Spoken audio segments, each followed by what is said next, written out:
Hey up folks, I'm Guy Kestevan the Tester Man, and I've been riding mountain bikes since suspension was even a thing, and testing them since the mid-90s when full suspension was definitely a rarity, let alone full suspension that actually worked.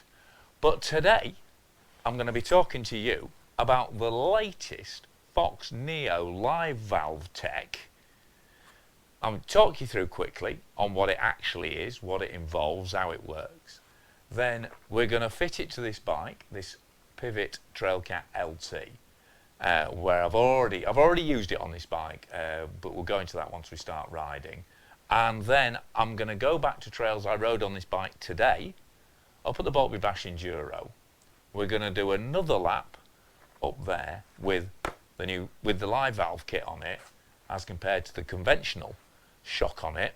And while we're going round, I'll talk you through the various functions and ultimately whether it is worth investing in this level of technology for the way you ride and the bike you ride, because it's got to work pretty damn well if it's going to be worth you shelling out 1,600 quid for a new shock and 2 sensors. So while we're in the workshop, just go through what you actually get in the kit.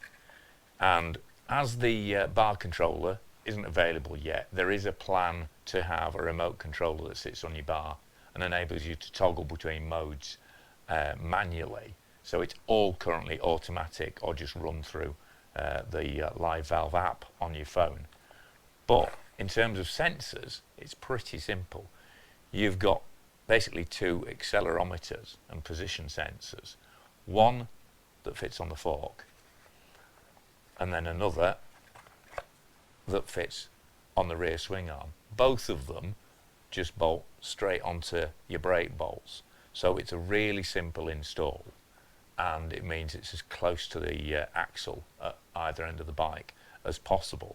And it also means, I mean, the big advantage with this system over its obvious competitor, which is RockShox's Flight Attendant, is that you can fit it to any bike. Presuming Fox do a shock that fits the bike you're using, you don't need a specific fork, you don't need a specific power measuring chain set like you do with Flight Attendant. It's just 2 sensors either end of the bike, and then they talk to the rear shock and basically control whether that's open or shut. And it really is, that's the basic simplicity of it. It's just a very, very clever lockout switch for the rear shock, but so the Fox wireless protocol is 100 times faster than Bluetooth. So it reacts fast enough that whatever it feels at the front fork is communicated to the shock fast enough that the shock has changed mode before the rear wheel hits the same impact, even at very high speeds. But I'm going to chat to you about how it works and how that actually feels on the trail and what the adjustments are like and how you make the adjustments. And you can see it all happening live on the trail, because I'd rather do that while I'm riding, where you can actually see it, than just spend extra time chatting to you in the workshop. So what we'll do is we'll put the 2 sensors on, and then while we're here, and oh yeah, that's the battery. I imagine it'll be the same battery as they're using for Shimano stuff, because obviously Shimano wireless is coming out soon. Well, they haven't told me, I can't say that. In fact, they haven't told me. Oh, that's my head. Shimano must be in control of the handlebar, because I just clocked myself with it. To be honest, I've had no communication with Shimano on any of the new stuff. So, yeah, so I certainly haven't signed anything to say I can't say stuff. So yeah, I mean, Shimano wireless is coming, and I don't know whether it is the same battery. I can check. If I find out, I'll put it in a caption anyway. But that's your little sort of spacer block there, and then you can see as we put the battery in there, you get that little green light. That lights up there to tell us that Fox Live Valve Neo is now ready to rock, and it really is that simple. You know, shock goes on.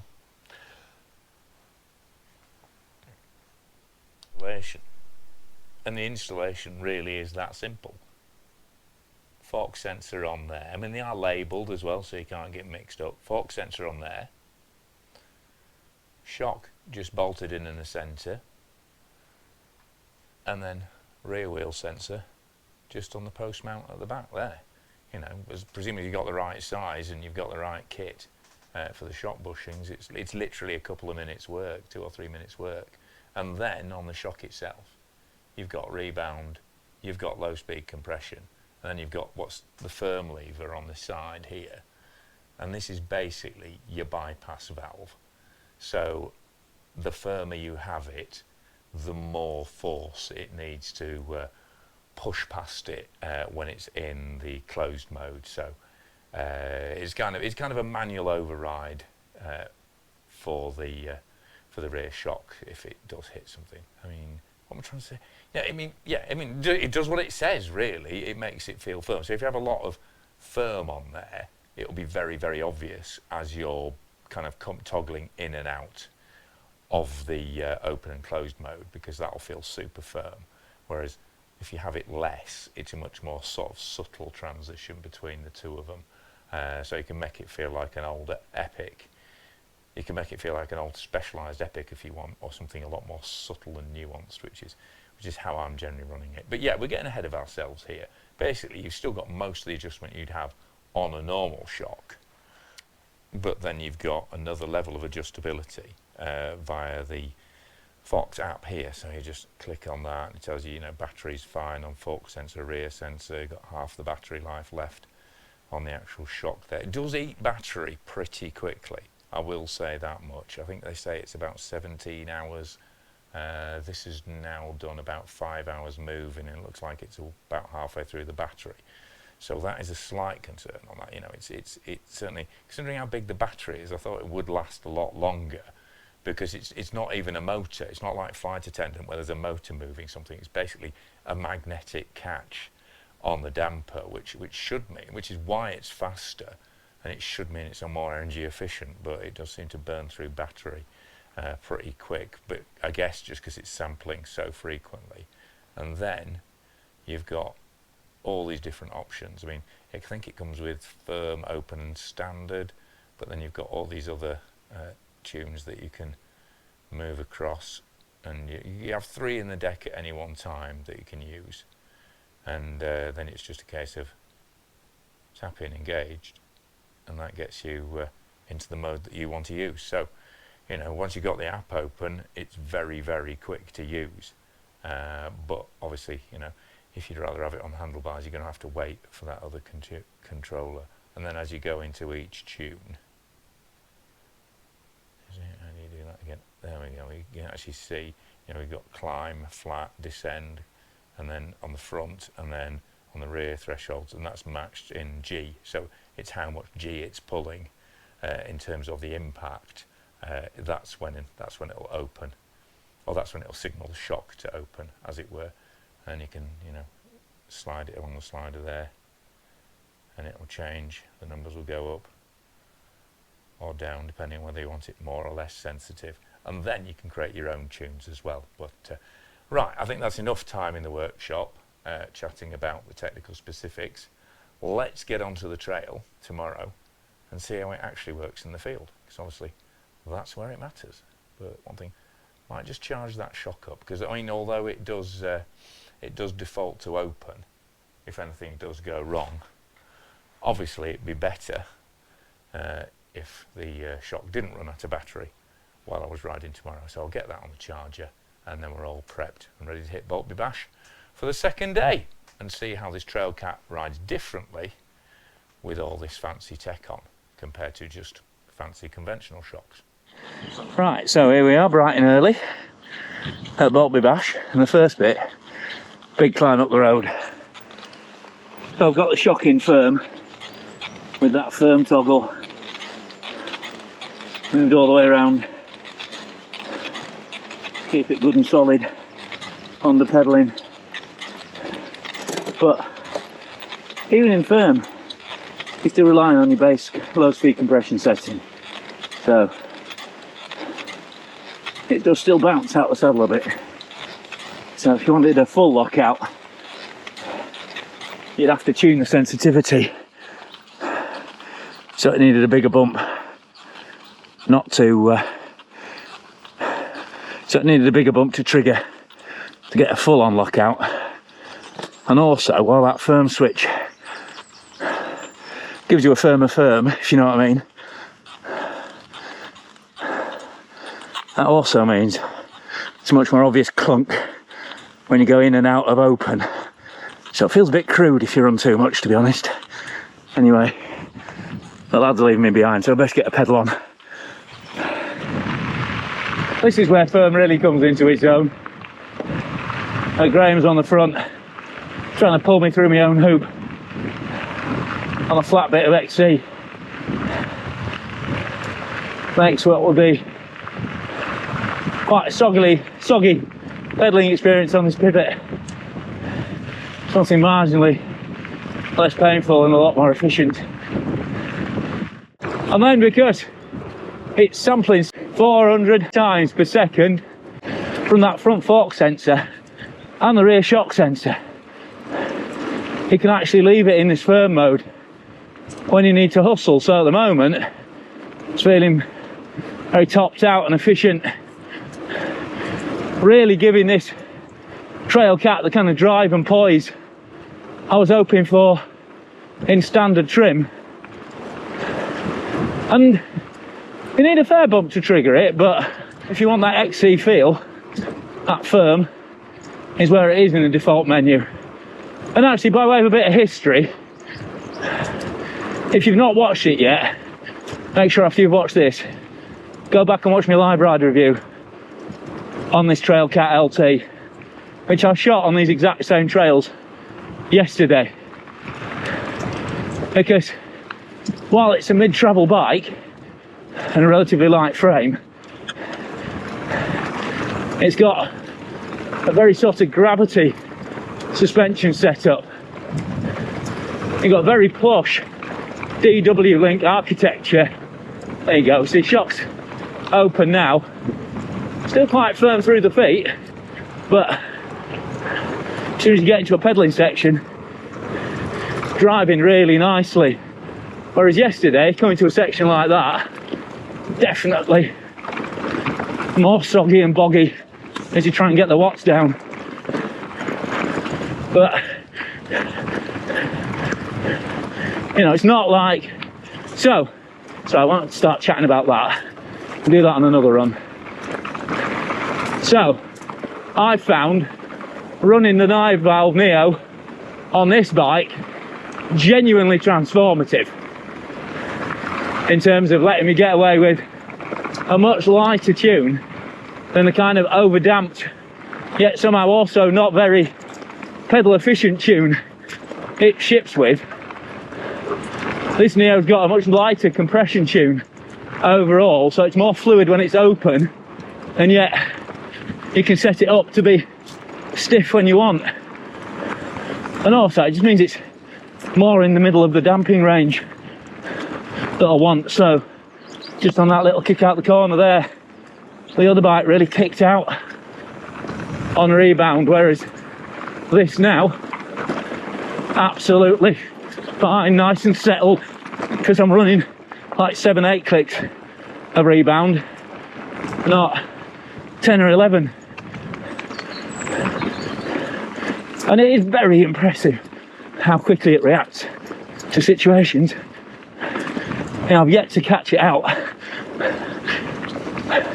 I mean, it's a naturally stiff, quite firm fork at the front anyway. Hop! Yes. But actually really suits that firmer setting on the shock. Because the other thing to say is, you know, I ran this for weeks on my trop fuel, but because the pedalling and the shock action's pretty sorted as standard, didn't really notice, couldn't really see what the fuss was. Whereas as soon as I put it on this bike, I caramba, that's where the win was.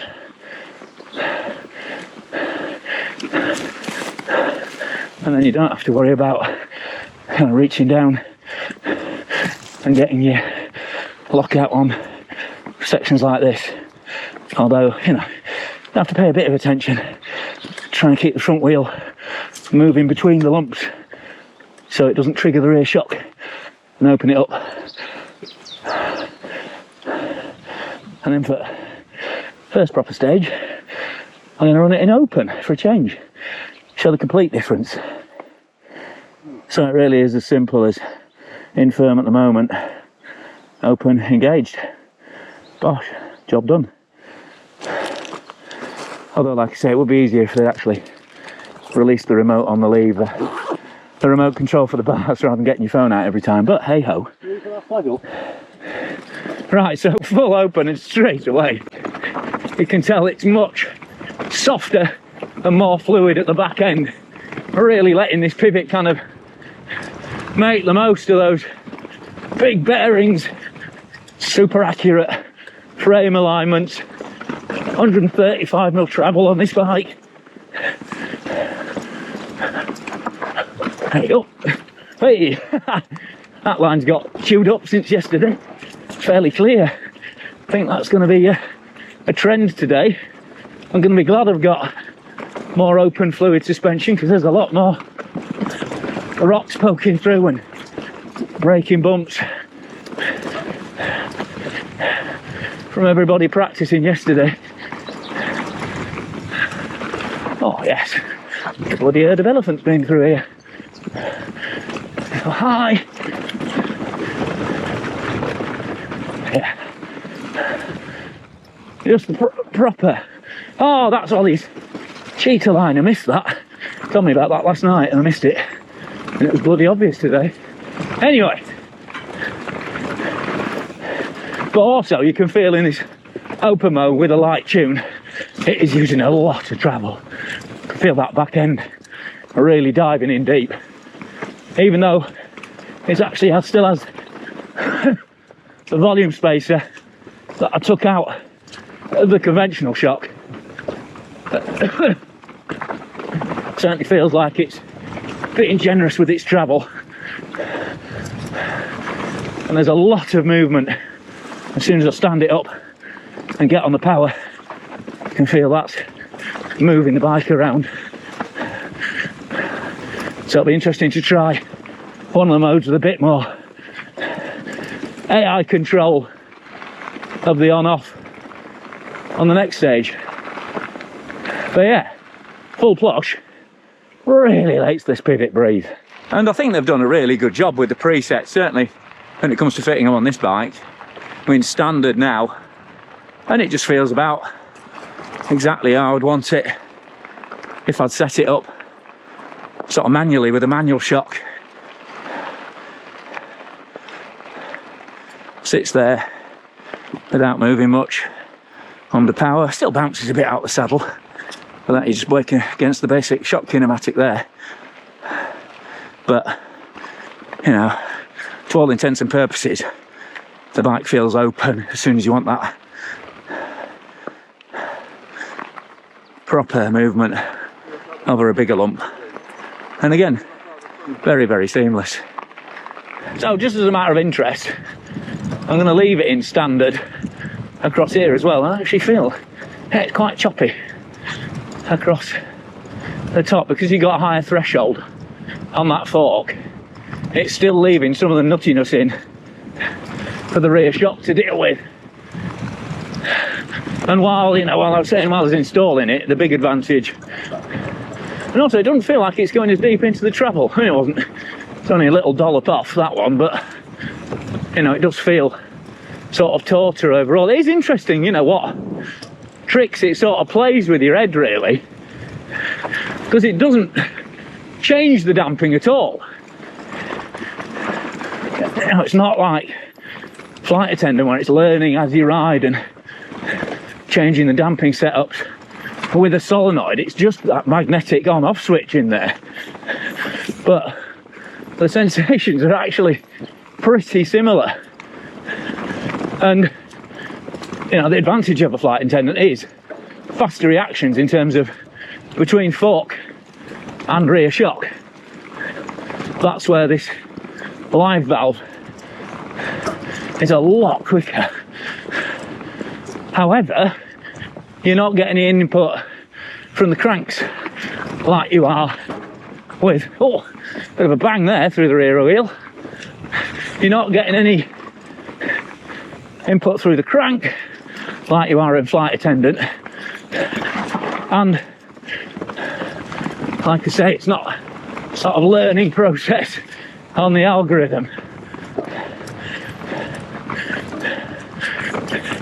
And it's not harvesting data like flight attendant can do. You can't really look back and review stuff in the app. I mean, that's limited on flight attendant at the moment, to be honest, but it's definitely got more potential, but then it's a more complicated, more expensive. Actually, I'm going to have to check the prices. I'll get back to you in the captions for that, because this, considering it's a single shock and just 2 sensors, is proper pricey. But like I say, one of the good things about the Pivot setup is that they do actually have Neo Live Valve options, several actually at different spec levels all the way through. Hey, there we go. Just a good solid run, that one. Cheers, love. Yeah, definitely doesn't. Yeah, I mean, I'm just sat here now with my arse on the side of the saddle. There's Andy, send in. It doesn't feel like it's not really giving the shock a kind of full head on descent by the sound of things. Oh, brain making a big bang up there. Missed that one. So I think we'll try a different mode for the next. We'll start to get into more active modes. Traction is the one I've enjoyed most on rowdy stuff. And then there's one I haven't tried, which is shore. So I might save that one for the last run. But, you know, we'll go through the app a bit at some point. Because you can actually change the different sensitivities and set up your own. Oh, actually, yeah, I made a Boltby preset with a very fast trigger rate. So maybe we should try that. See how that feels on the next stage. Stage 4 is a belter. Have you found any problems? No, it's all been good. Yeah, absolutely spot on. Oh yeah, sorry, I should explain. We're riding around. I'm doing it for camera. Anyway, rather than pointing at you. Yeah, I should explain. The reason we're riding around in luminous vests is we're just doing the pre-ride here at Boltby Bash Enduro. So all these are closed courses, private courses, so don't ride them outside the event. Just make sure you get signed up for the 2026 version of the event, because it's a belter. Proper old school enduro up in Yorkshire. Right, that's the admin done. And now, if you just want to, I mean, you've got this sort of library of other tune options here. So all you do is just drag one of these, just hold it, and then you drag it up into like your usage slot there. And I think, I'm not certain because I'm not seeing it yet, but I'd imagine those are the 3 modes you get to choose between if you were using the handlebar remote. And then, come on, there we go, and then we press tune. You see here, this is a tune I've set up myself, slightly changed the descending threshold so it's very open on descent, a bit firmer in the middle on the flat, and then climb a medium setting, and then the rear threshold. I don't know why I did this. I mean, it's quite a high threshold on the rear, so obviously that's the rear sensor, not the actual rear wheel movement. So we'll see what that pans out on as you ride it. This is an experimental one. So, and then you've got a slider at the bottom there. You can see as you move that, it changes the numbers up there. So let's go for a little bit less. And you can also actually change the timing as well on the tune as well. So you know how long it stays open once it's opened, which is quite a neat feature. Right, so this is my Boltby tune now.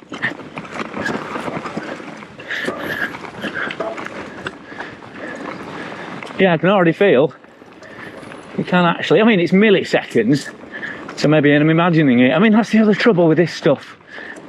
It says you can feel it, so in your head you can feel it, but can you really feel? I mean, it's faster than a human reaction time, but it does feel now like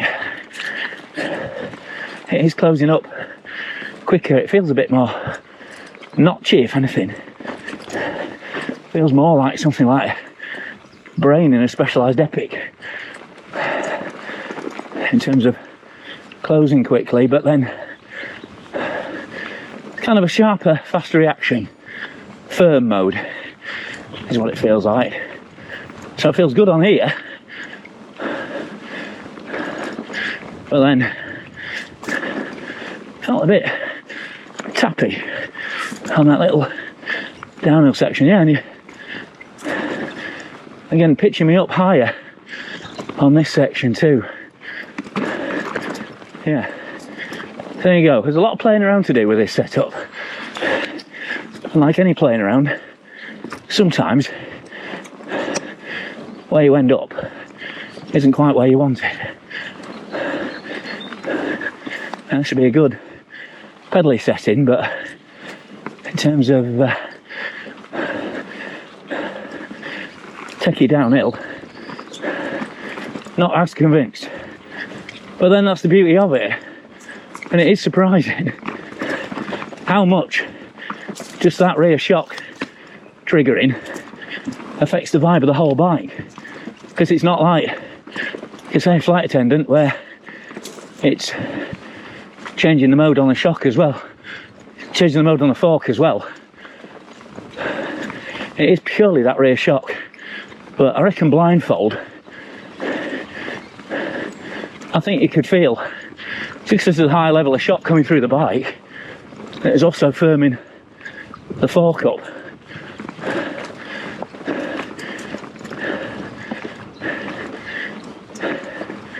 Always interesting testing this kind of stuff, and it's, you know, the temptation is to, oh yes, you know, properly princess and pee it, pretend you can feel all these amazing nuances, and you go, oh yes, absolutely, I can feel that far faster sampling rate. To be honest, I was shooting video till gone midnight last night, so I didn't get to bed till about 12:30. And I was up at 4 to get ready to come out here, so well, the reaction rate on the electronics might be quick. I'm dealing with 3.5 hours sleep, which isn't so wired on, so I think I'm going to change it to traction before we drop into stage 4, because this is a doozy. Now then, love. Right, cheers mate, have a good day. Right, we're in traction mode, which, when I was playing about in Stainburn, this was my favourite mode. Apparently designed for South Californian loose, rowdy radness.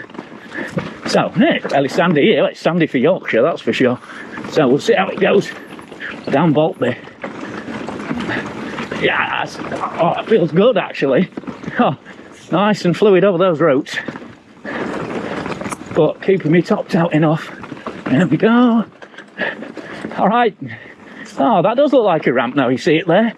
Shame, I should have jumped that. Yep. Oh, it feels really good through here, yeah. Up, Sniper Rock. Hit it into that berm, yes. Just enough.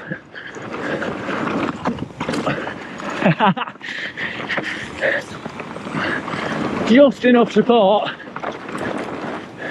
to push the turns, but also a ton of traction. Yeah, we like this setting. I liked it before, still like it now. And this is where it really makes this Trailcat work as I wanted, because it's easy to run wide on that one. Ryan did it yesterday, whereas it now feels nice and held up on here. Good support through these turns, and yet as soon as you're on the power, and then plenty of control. Wait, that got blown out from yesterday. Quality. And then a little bit of bounce on the power through here. Come on, enduro sprint, pretend it's a race, even though we're just pre-riding, and send it in. Woo! Yeah, this is the one for the Trailcat. This traction mode. Boom. Nice one, lads.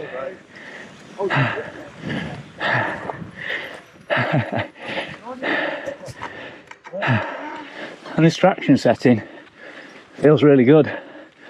and more technical climbs too.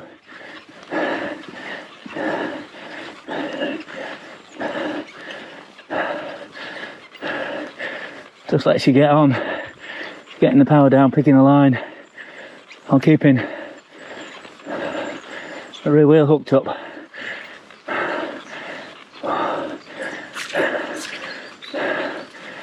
Whereas I would have been fretting about shock position and tune on this Trailcat otherwise. Oh no, I was yesterday.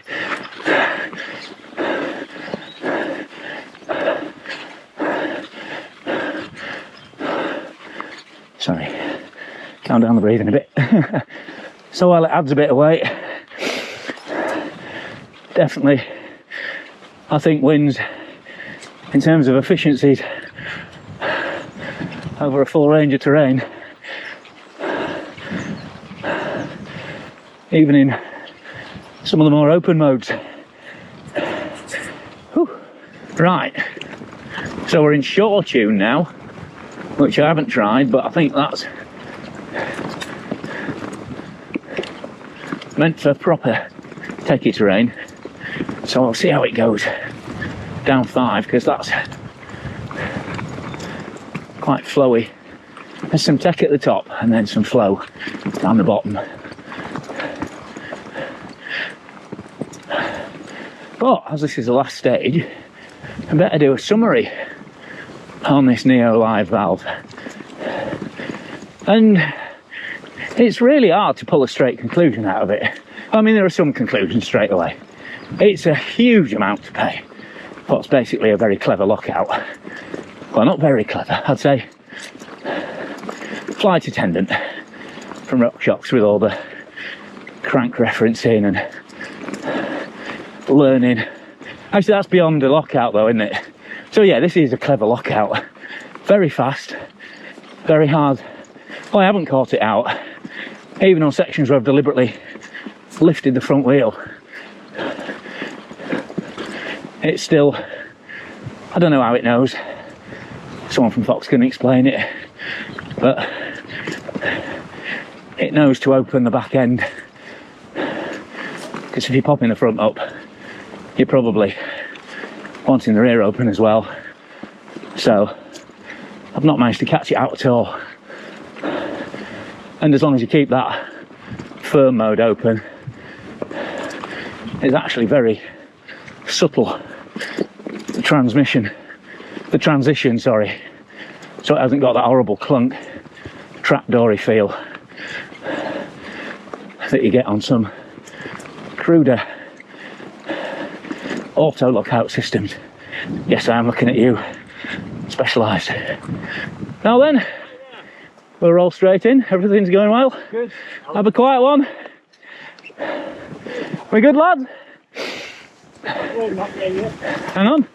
Yep. Have we got him? Make sure you got Grim Granfoot, final leg. And so yeah, you don't need it, hell no. You don't need the Live valve. Even on this bike, you know, you can set it up really well eventually. Up, hey, up. Now then, love. Yeah.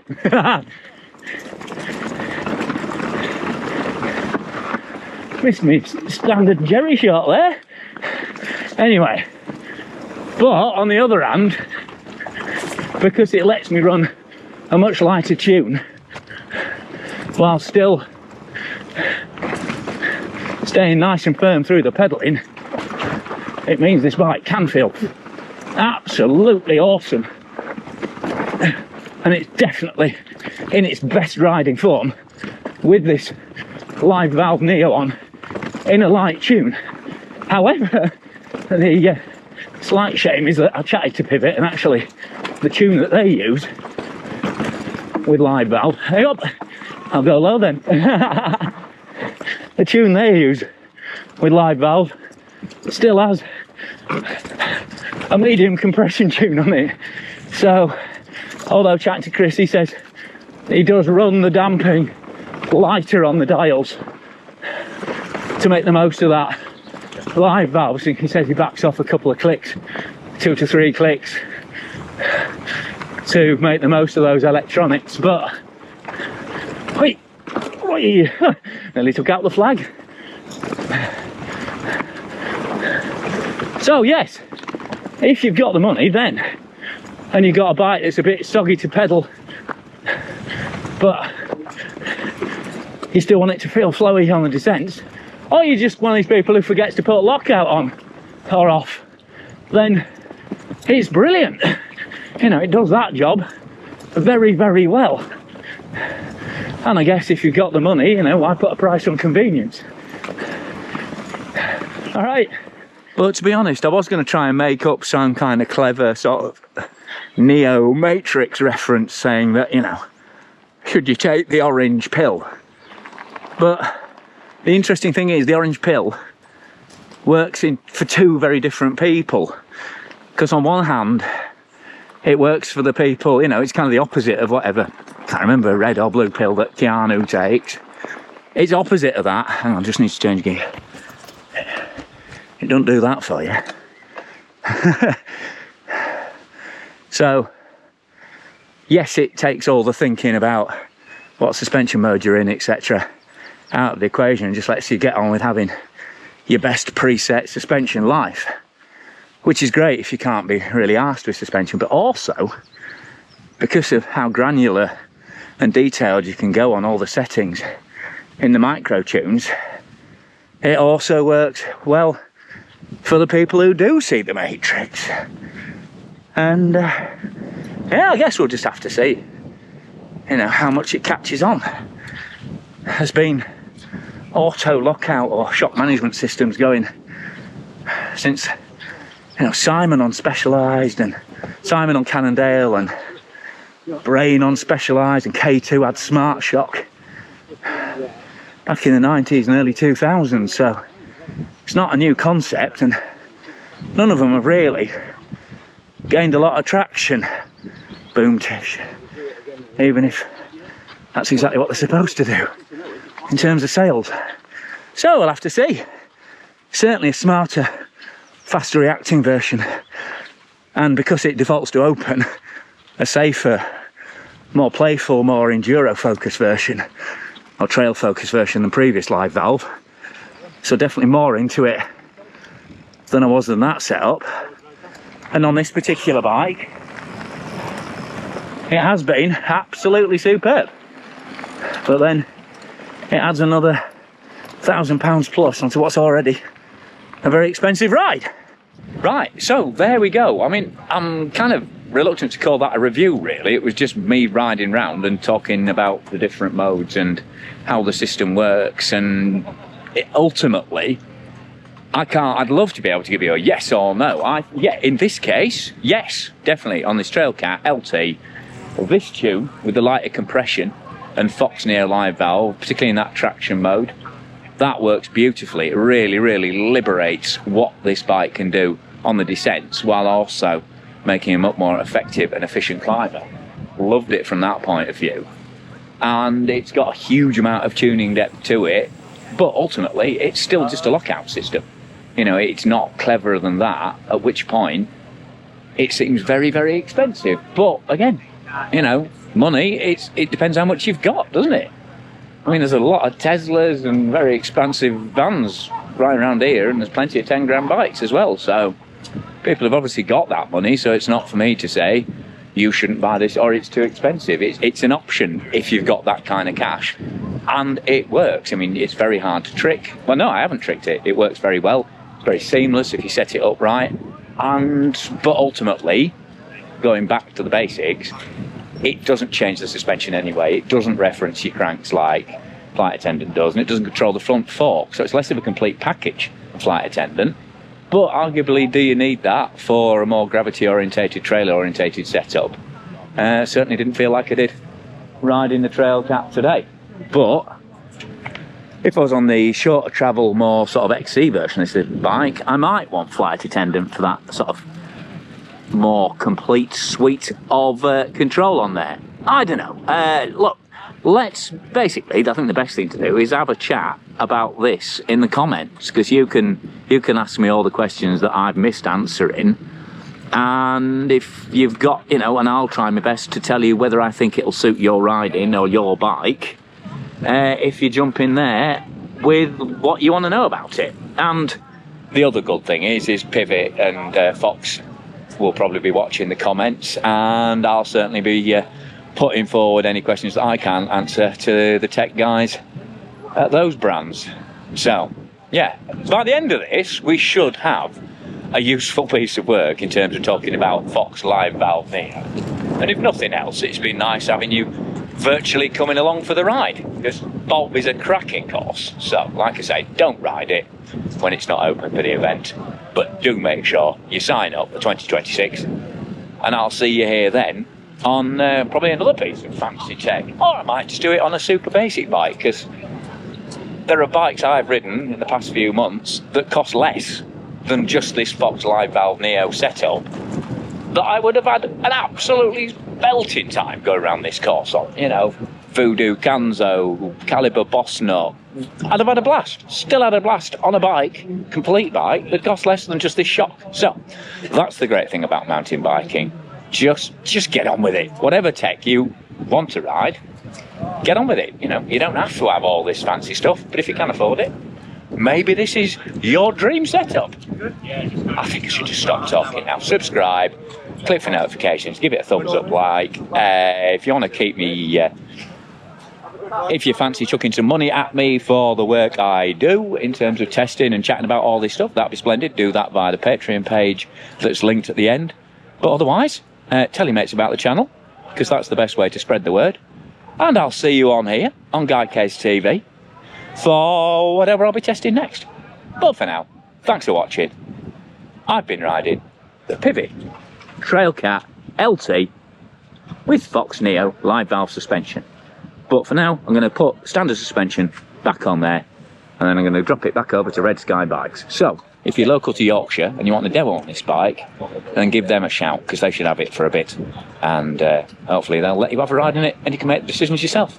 And to be honest, I'd be really interested to see what you think, see whether you agree with what I've thought. God, I'm chatty today. I see lack of sleep. If I don't get much sleep, my mouth just keeps running on and on and on and on and on and on and on and on and on and on and on. You can press stop, you know. I would.